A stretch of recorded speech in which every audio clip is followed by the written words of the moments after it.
तो आज हम बात करेंगे सिम्टम्स ऑफ एडीएचडी यानी कि attention deficit hyper activity disorder क्या होता है। तो एडीएचडी ये एक डेवलपमेंटल डिसऑर्डर है जिसमें हमें एक पैटर्न दिखाई देता है इन अटेंशन, हाइपर एक्टिविटी और इम्पल्सिविटी का। एडीएचडी की ये सिम्टम्स अधिकतर बच्चों को परेशानी देती है उनके स्कूल में, उनके पढ़ाई में और उनके रिलेशनशिप्स में। यूजुअली एडीएचडी के सिम्टम्स बचपन में ही शुरू होते हैं, बट अगर इन सिम्टम्स के लिए प्रॉपर इलाज या ट्रीटमेंट नहीं किया गया तो ये सिम्टम्स उनके टीनेज में भी दिखाई दे सकते हैं और जब वो अडल्टहुड यानी कि बड़े होने के बावजूद भी ये सिम्टम्स पर्सिस्ट कर सकते हैं। तो आइए हम जानते हैं इन तीनों सिम्टम्स का क्या मतलब है।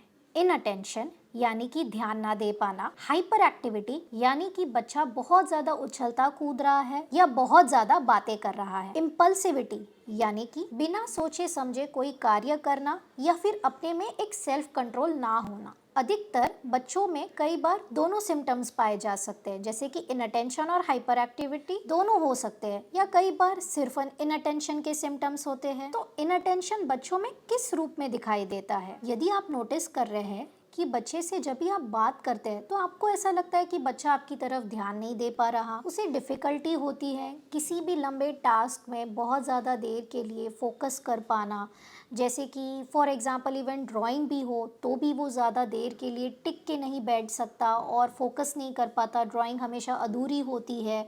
ब्लैक बोर्ड से अगर कुछ कॉपी करना हो तो वो कॉपी नहीं कर पाते। कोई भी एक्टिविटीज़ जिसमें बहुत ज़्यादा फोकस की ज़रूरत है उन बातों पे फोकस नहीं कर पाते। अगर हम उन्हें कोई इंस्ट्रक्शंस देते हैं होमवर्क के लिए या फिर कोई बाहर की एक्टिविटी ही क्यों ना हो, फॉर एग्ज़ाम्पल अगर हम उन्हें कहते हैं कि आप बाज़ार से 4-5 चीज़ें लेके आए, पर उन्हें अक्सर ये वो कंप्लेन करते हैं कि उन्हें याद नहीं रहा कि कितनी चीज़ें लेके आनी थी और कौन सी चीज़ें लेके आनी थी। जब भी हम उन्हें कोई ऐसा टास्क देते हैं जैसे कि ऑर्गेनाइजेशन, यानी कि अगर हम उन्हें कहते हैं कि आप अपना टेबल समेटें, आप अपने टेबल को साफ़ रखें, आप अपना कबर्ड साफ़ रखें, तो वो अक्सर ऑर्गेनाइजेशन वाले टास्क में अच्छे से परफॉर्म नहीं कर पाते। यूजुअली पेरेंट्स कंप्लेंट लेके आते हैं कि बच्चा हमेशा भूल जाता है, जैसे कि स्कूल में पेंसिल, इरेज़र, नोटबुक्स या फिर अपना खुद का टिफ़िन बॉक्स तक भूल जाते हैं, या फिर कोई भी बात अगर आपने बच्चे को कही है कि आज आपको ये काम करके आना है, या स्कूल में टीचर ने बताया है कि आज मम्मा के साथ बैठ के कोई होमवर्क करके आना है, तो वो यूजुअली भूल जाते हैं। अक्सर माता पिता ये कंप्लेंट लेके आते हैं कि बच्चा एक जगह टिक के बैठ नहीं पाते, जैसे कि फॉर एग्जांपल टीचर्स कंप्लेन करते हैं कि बच्चा एक जगह अपनी डेस्क पे बैठ नहीं पाता। अगर बैठे हैं तो फिर किसी ना किसी चीज़ के साथ फिजिट करते रहना, खेलना, किसी चीज़ को छूना बिना पूछे। कई बार माता पिता ये भी कंप्लेन करते हैं कि बच्चा एक जगह टिक ही नहीं पा रहा है, वो कभी यहाँ दौड़ रहा है, कई बार सोफ़े पे कूद रहा है, कई बार स्कूल में अपने डेस्क पे कूद रहा है,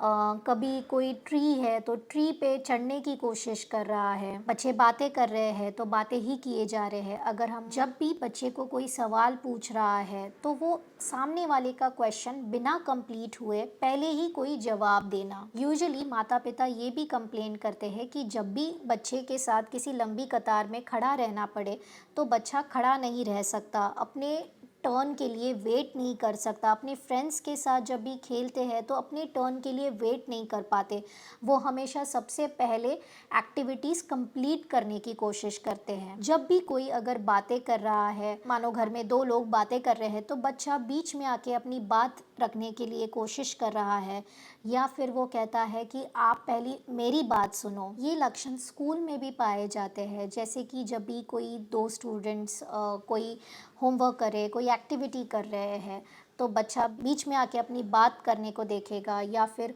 उस एक्टिविटी में इंटरफियर करने को देखेगा। उन्हें किसी भी टास्क में एंगेज रखने में डिफ़िकल्टी होती है।